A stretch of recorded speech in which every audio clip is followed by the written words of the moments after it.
Hiya, BBs! Your Auntie Lexi's back. I asked our lovely gaming community what gaming habits they've been shamed for, and wow, did you all deliver? Some of you dropped confessions, some of you even brought the receipts, and some of you somehow made it about sandals. We'll get to that later. And while we're keeping things lighthearted here, please know that we're not laughing at anyone. This is a judgment-free zone, and if we joke, that's just because we've all been there too. If these kinds of honest, community-driven conversations are your thing, don't forget to hit that subscribe button so that we can continue unpacking all of the different ways that we can experience games together. Let's start with a big one, easy mode. And by that, I'm literally saying going into options, dialing that difficulty slider down to easy, and playing it that way. Some still apparently think that playing a game this way is like a cardinal sin. You'd think we were out here committing war crimes because of our difficulty sliders. But most of you said, look, I just want to enjoy the ride, okay? Like Felipe de Deus 9493, who plays on casual because losing characters to permadeath is just too stressful. Collecting everyone is part of the fun. Drew the Unspoken 3988 pointed out that with limited time, they'd much rather play on easy, enjoy the game, and move on, instead of spending weeks trying to get good. And honestly, with how many games we have in our backlog, same. I think what's so great about this is that while so many of you shared that you used to feel guilty for basically thinking this way, you now wear your easy mode badge with pride. Yes, be proud. You're playing games your way.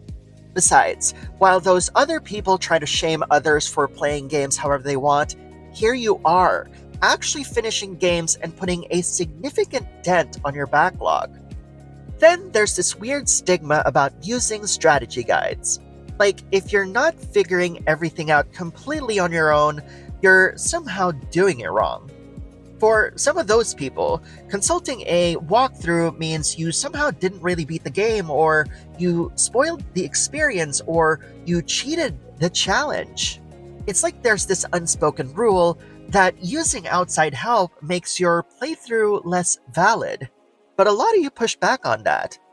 Hugbuzzard talked about loving the process of playing blind first, then going back with a guide and being surprised by all the things they missed the first time.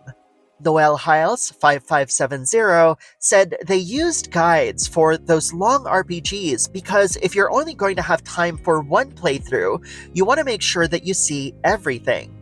And Bright Stars Light sums it up perfectly. They look up videos just to understand game mechanics, because as an adult, they want to enjoy their games, not study for them. And honestly, I've been there too. Like when I reviewed Atelier Ryza, I remember the in-game tutorial being so obtuse and unclear that I knew that I couldn't be the only one that's going to get confused by this.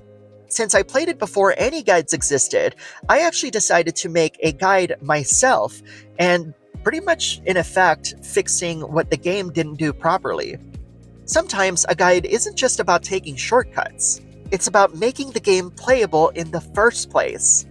There's also a real pressure in gaming to see it through. Like, dropping a game halfway means you didn't respect it or weren't dedicated enough. But honestly, finishing a game isn't some test of character. Maybe some of us, like myself, grew up being told that we should finish everything on our plate, even if it was a tragically overcooked chicken that our dad accidentally incinerated. But burnt chicken is still burnt chicken, and you shouldn't be forced to choke it down, just like you shouldn't force yourself to finish a game that just doesn't click. Sometimes life just gets in the way.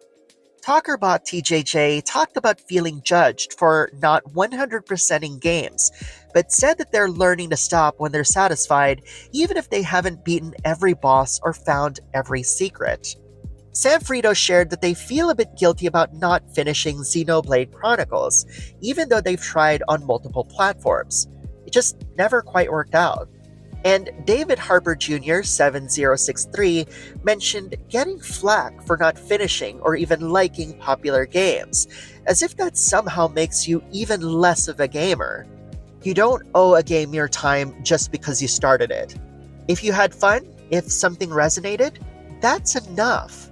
You're still a gamer, unfinished save files and all. And I want to be clear, you don't have to clean your gaming plate either. Auntie Lexi says you're done when you say so. And speaking of not having to finish every game, I want to talk about something just as important, which is enjoying games differently. Some folks treat gaming as if there's only one right way to do it. If you're not in it for the challenge or somehow you like the wrong kind of games, suddenly your preferences are up for debate. Alcatraz Vongola shared that they've seen others shamed just for playing games for the story instead of the challenge. RLD14344 mentioned being judged for enjoying games that are supposedly quote-unquote meant for another gender. And let's be honest, this kind of gatekeeping pops up all the time, especially if you're not part of the so-called quote-unquote expected audience. You also see the same gatekeeping in long-running series like Trails.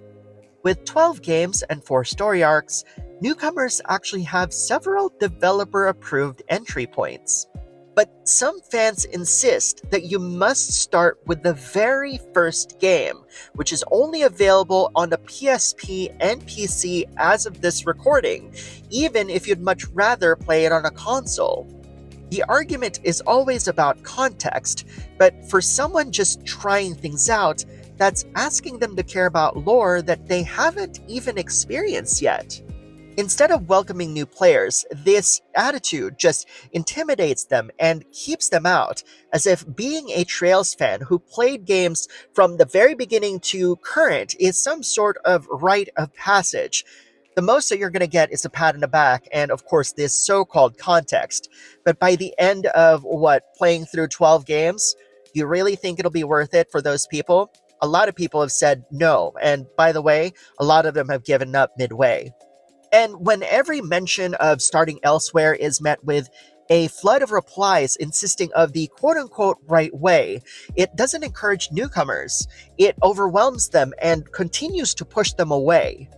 Ironically, the intent is to help people enjoy the series more, but the result is actually the exact opposite. People get intimidated and end up not starting at all. My point is, joy looks different for everyone, and you don't have to prove anything to anyone. Let people start where they want, how they want, and find what makes them happy. If you want to play Barbie Horse Adventures, you're more than welcome to do so. And if you want to jump into a series halfway through, go for it. That's what keeps gaming fun and welcoming for everyone. And while we're on the subject of playing games your way, let's talk about something that really shouldn't be controversial, but somehow still is. Using the tools the game gives you. Whether it's summons, XP boosts, save states, or auto battle, some folks act like if you're not white-knuckling it the whole way through, you're quote-unquote cheating. It's as if taking advantage of in-game options somehow makes your victory less legitimate. But a bunch of you called that out. King of Battle 8174 mentions using summons in Elden Ring, because why not get a little help when the game offers it? XX Monte XX9033 talked about using XP boosts to avoid endless grinding, making the journey a lot smoother and more fun. And honestly, good. If the devs didn't want you to use these features, they wouldn't put it in there. You paid for the whole game, so why not use the parts that make it enjoyable for you? Some people want the full uphill climb, sweating every boss fight, and relishing the challenge. Others would rather take the scenic route with a little boost here and there. Neither path is wrong, and neither makes you less of a gamer. What matters is that you're having a good time getting to the credits, however you get there. And while we're talking about what works for you, this next one kinda hits close to home, which is feeling lost or confused in a game, whether it's from bad tutorials, fake mechanics, or just not clicking with how it plays. It's something that a lot of us experienced even if nobody wants to admit it. Didlowman7217 said, they've felt dumb for not understanding game mechanics, which is honestly such a common feeling, even if it's not talked about much. Rafaki Sekai 9869 admitted to getting lost not just in open worlds, but in real life as well. And Bright Starlights mentioned turning to YouTube videos just to figure out how things work, because sometimes the game just doesn't explain itself well enough. And you know what? They're right. Sometimes it's not even on the player. Like I mentioned earlier with Atelier Ryza, if the game doesn't explain itself well enough, of course people will get stuck. There's nothing shameful about that. It's inevitable. Needing clarity isn't a failure. Games are meant to be explored, not deciphered with a PhD. And asking for help? That's not a weakness, it's just playing smart. Switching gears, let's talk about age in gaming, because the numbers might surprise you. Despite the old stereotype that gaming is only for kids or teens, the reality is that gamers come from all age groups. The average gamer today is 36 years old, and nearly half of all American gamers are 35 or older. And even among seniors, gaming is on the rise. Studies show that over a third of people aged 80 to 90 play games weekly. Matthew 777 2005 is part of that 60-plus demographic. He shared how he used to be shamed for gaming as an older adult, but now he is fully embracing it and even games alongside his kids. He also mentioned that gaming helps keep the mind working, staving off dementia, which is a benefit many older players appreciate. PVS 2024 is helping their 76-year-old father get into gaming, playing single-player games together and introducing him to Wii titles. This kind of family bonding across generations shows how gaming can bring people together and keeps minds active. Another way to see it is that life is the ultimate RPG. The older you are, the more XP and levels you've earned. So in that sense, you're just getting OP over time. So whether you're leveling up for decades or just starting out, keep playing on your own terms. But it can't be denied that adulthood changes the way we game. Time is limited, energy is precious, and patience isn't infinite. For many of us, gaming now means squeezing play sessions between work, family, and everything else life throws our way. That's why so many adults adapt how they play, using guides, skipping side quests, or just focusing on what's fun. Noel Hiles 5570 points out that with long RPGs, you never know when you'll get another 60 to 100 hour window, so using guides help make the most of each session. Drew the Unspoken 3988 puts it simply: time is a precious commodity, and they'd rather enjoy the game than try to prove something to strangers online. Red Stratus 97 and Contito Zach both mention how their gaming time has shrunk since childhood, but they still fit it in where they can. And Samfredo admits it's tough to finish every game, but the pleasure of playing, even in small bursts, never really goes away. Gaming as an adult is a balancing act. We're all just doing what works for us, finding the joy in the moments we have, and letting go of the pressure of playing a certain way. But if there's one thing that ties all of these stories together, it's this: there is no single right way of playing video games.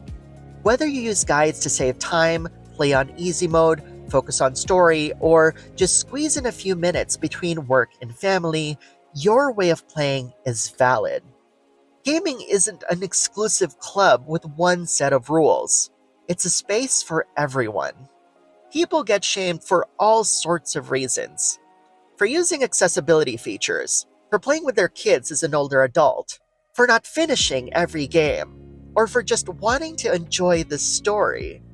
As Alcatraz Vongola put it, I've seen some people shame players for playing games for the story and not the challenging gameplay. Or as Bright Starslight said, I'm an adult. I want to enjoy my games, not study my games. Even the idea that you need to play a certain way to be a quote-unquote real gamer is just another form of gatekeeping, something that Curlegia called out.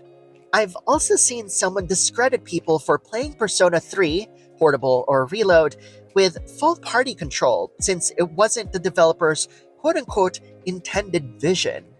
But the truth is, just because someone's playing it differently doesn't mean they're playing it wrong.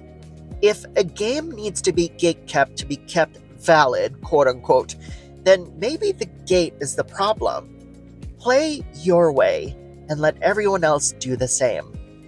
After all that serious talk, the community found a way to lighten things up with an epic tangent about tsinelas, Filipino sandals, and their global cousins, the tevas and havaianas. Because in the original post, I joked about protecting everyone from bad behavior using the legendary tsinelas, which, if you grew up Filipino, you know is the flip-flop of justice. What started as a simple joke turned into a warm, nostalgic thread about footwear, family, and the things that connect us. One day, we'll settle the debate on the definitive gaming sandal tier list. But today is not that day. So, here's the moral of the story, BBs. There's no wrong way to play a game, unless you're using cheat codes to steal snacks from your friends in the game of life. Now, I don't want to take pics of me wearing my chinelas because some of y'all love feet. And when I mean love feet. So you'll just have to trust me that I'm currently wearing them right now. But since it's always ready to be used as the flip-flop of justice, tell me in the comments. Have you ever been shamed for your gaming habits?